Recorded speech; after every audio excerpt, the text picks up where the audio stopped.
Hey guys, what's going on? Will Fullman back here with my Mama's Basement 6.4. I told you I was going to make a couple episodes, and this is going to be episode 13. I'm going to go from, I did 12, so I mean 12 was just an intro, but I'm going to go 13, 14, up. Just 6 episodes. Alright, so, you know what's going to happen. I'm actually going to change the show up to a very simpler show. I don't want to do a whole bunch of video. I might do a little bit of information, but it's kind of just like a variety review show what I'm trying to do. So I want you guys to sit back and enjoy this, and if you remember any of this, let me know what you remember, because I have a couple segments. I'm gonna put them together for you and I hope you enjoy them. So welcome back, guys, to my Mama's Basement 6.4. Alright guys, here we go. So the first segment is going to be called Classic Toys. Now if you're staring at the screen right now, you should see the little box right above me here, and that direction is He-Man.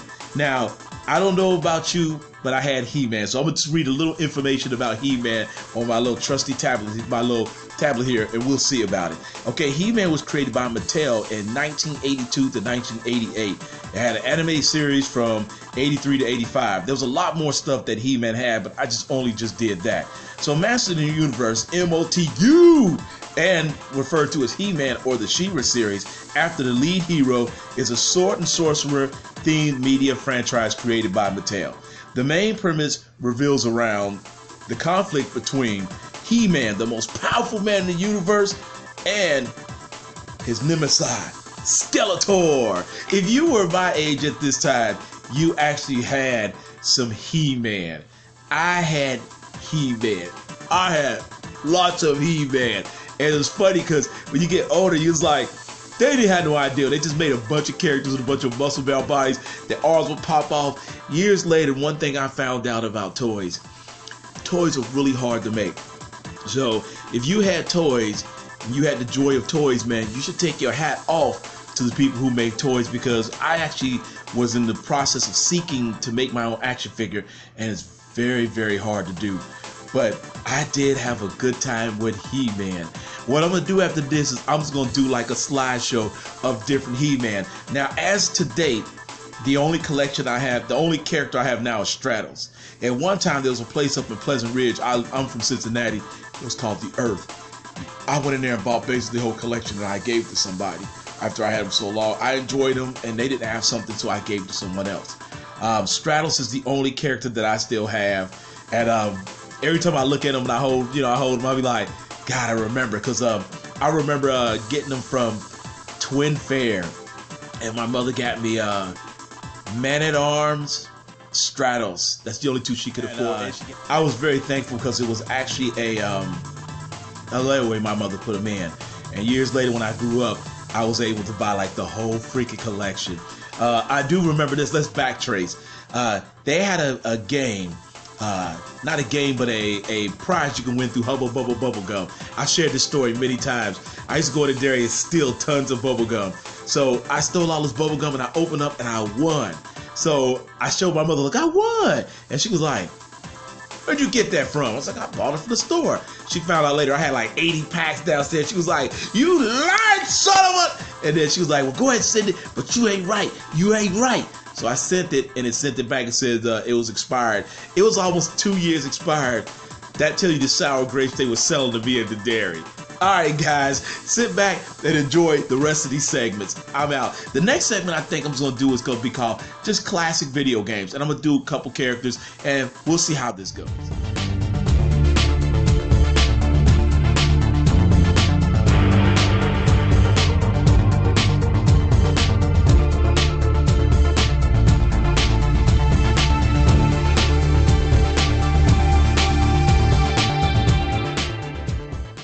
Guys, you back again.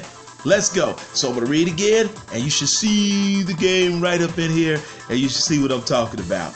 All right, the first one is Gauntlet. Tell me you didn't play Gauntlet. I'm gonna do some information. I'm gonna talk about it. Okay, Gauntlet's a 1985 game that came out. It is a fantasy theme, back in hack and slash arcade game by Atari. It was noted for being one of the first multiplayer dungeon crawl arcade games designed by Gauntlet. It's kind of weird.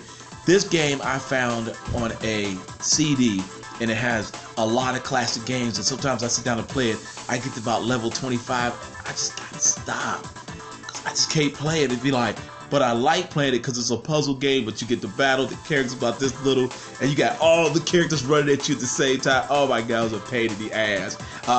As I showed you, this is a new pilot. I'll show you some pictures after this, but just remember, all the games they got now are cool, but some of the older games are cooler.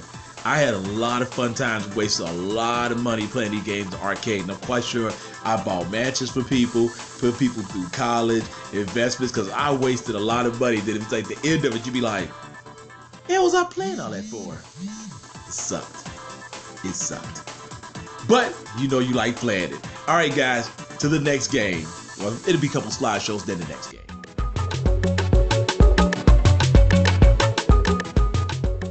All right, guys, the next game, if you're looking up in the corner here, is Final Fight.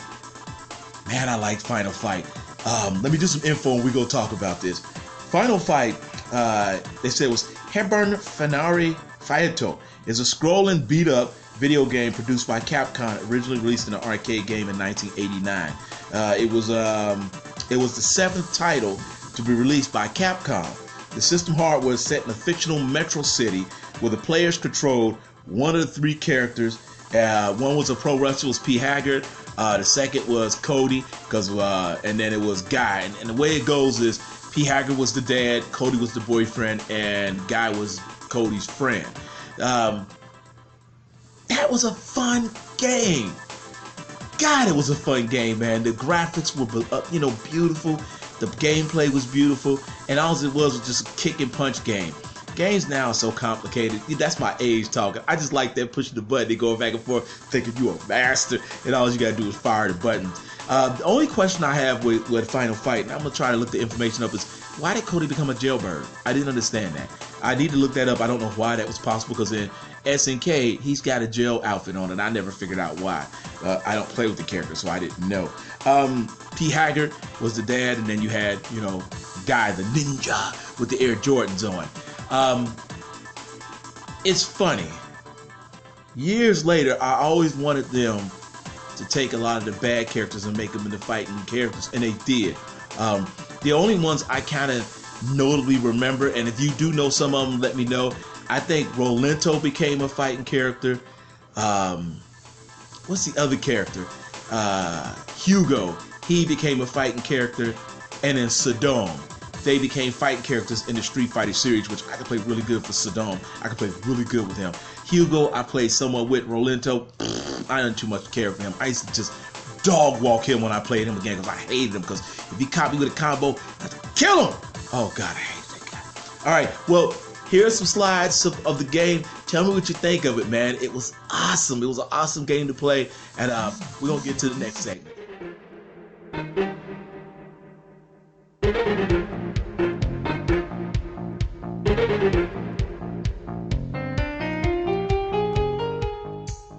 This trophy's for Guile.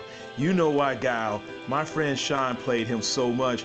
I hate you, Guile. All because of you, Sean. All because of you. And the supreme poo-poo hat of all time. You guys all know him. Whether you love him or hate him. It is M. Bison. Kudos to you for being the booty hole that could power up with nothing. All right, guys, what's going on? So the last segment is actually like my movie review. I just wanted to review a movie just to kind of show that I don't know how I'm gonna put it, but there's a character, his name is, or actor named Nicolas Cage. I've actually literally hated him in every movie he's ever made. There is an exception, a movie called Knowing. If you've never seen Knowing, see that movie. It's really hard to watch because at the end it was sad. I'm not going to get spoilers.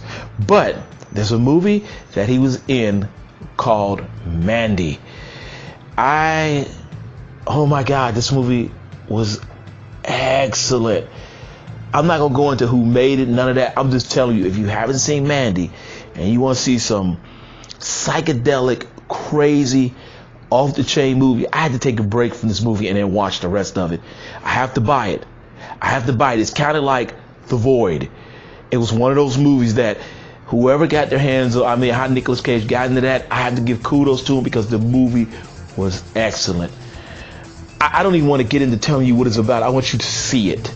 Just go see Mandy.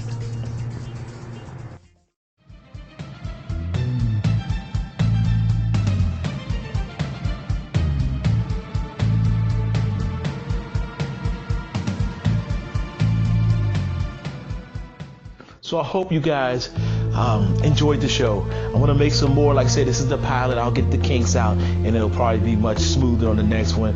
But the reason why I put up the movie Mandy was I'm kind of into the H.P. Lovecraft, and this movie is kind of centered off of it, or has a feel of H.P. Lovecraft style films. The Color Out of Space is the one I haven't seen, and Nicolas Cage is in that too. If you haven't seen a couple of them, I'm going to put a couple up in a small slideshow. And if you've never seen none of these, from like Dagon, The Reanimator, The Call of Cthulhu, Eel Girl, or The Void, you must see them if you are an H.P. Lovecraft film.